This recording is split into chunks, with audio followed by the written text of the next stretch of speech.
ఖమ్మం జిల్లా వైరా రిజర్వాయర్ ఆయకట్టులో సాగు చేసిన వరనారు మళ్లకు సాగునీరు విడుదల చేయాలంటూ రైతులు నిరసన తెలిపారు.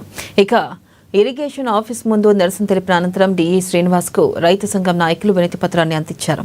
వైరా రిజర్వాయర్ ఆయకట్టు వరి నాట్లు వేసేందుకు సాగునీరు విడుదల చేయాలని బొంతు రాంబాబు కోరారు. చెత్తతో పేరుకుపోయిన కాలువలను పూడికి తీయించి నీరు విడుదల చేయాలని కోరారు.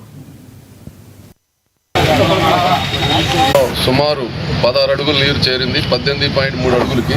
కాబట్టి ప్రతి సంవత్సరం జూలై 20 తర్వాత, జూలై 10 తర్వాత ఆగస్టులో నీళ్ళు వేయడం వల్ల పంటలు దిగుబడి రాక రైతులు నష్టపోతూ ఉన్నారు. ఈ వాతావరణం అనుకూలంగా ఉంది కాబట్టి, వర్షాలు కూడా ఉన్నాయి కాబట్టి నారుమళ్ళకి నీళ్ళు వేయాలని, దమ్ములు చేసుకునే దానికోసం, నాట్లు వేసే దానికోసం షెడ్యూలు ఇరిగేషన్ అధికారులు ప్రకటించాలని చెప్పి తెలంగాణ రైతు సంఘం ఆధ్వర్యంలో ఈరోజు అధికారులు విజ్ఞాపన పత్రం ఇస్తున్నాం. దీంతోపాటు వైరా రిజర్వాయర్కి అనుసంధానం చేసిన రాజు లింక్ కెనాల్ కూడా అది శాస్త్రీయంగా లేదు, అసంబద్ధంగా ఉంది.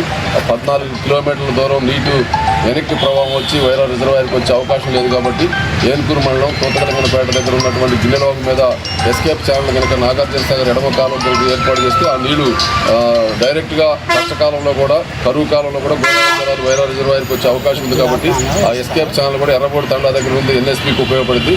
గోదావరి జలాలు రావడానికి తోటకలంగనపేట దగ్గర ఎస్కేప్ ఛానల్ కూడా ఏర్పాటు చేయాలని చెప్పి మేము కోరుతాము. అదేవిధంగా వైరా ప్రాజెక్టు పరిధిలో ఉన్నటువంటి పంట కాలంలో కూడా కొన్ని చోట్ల నీటి ప్రవాహం ముందుకు సాగేటట్టు లేకుండా రిపేర్లు చేయాల్సినటువంటి అవసరం ఉంది. అదేవిధంగా అధికారులు ఏమంటుందంటే, ప్రభుత్వం ఇప్పుడు ఆధునీకరణ పనులు జరుగుతున్నాయి అన్నారు. మేమేమంటున్నామంటే, రైతులంగా ఆ పనులు జరిగే దగ్గర ఆపేసైనా ముందు ప్రాంతానికి నీళ్లు ముందిస్తే ఈ ప్రాంతంలో నాట్లు అయిపోతాయి. నారుమళ్ళు పెంచుకొని నాట్లు వేస్తే కింది భాగానికి కూడా స్పీడ్గా నీళ్ళు ఇవ్వడానికి పైన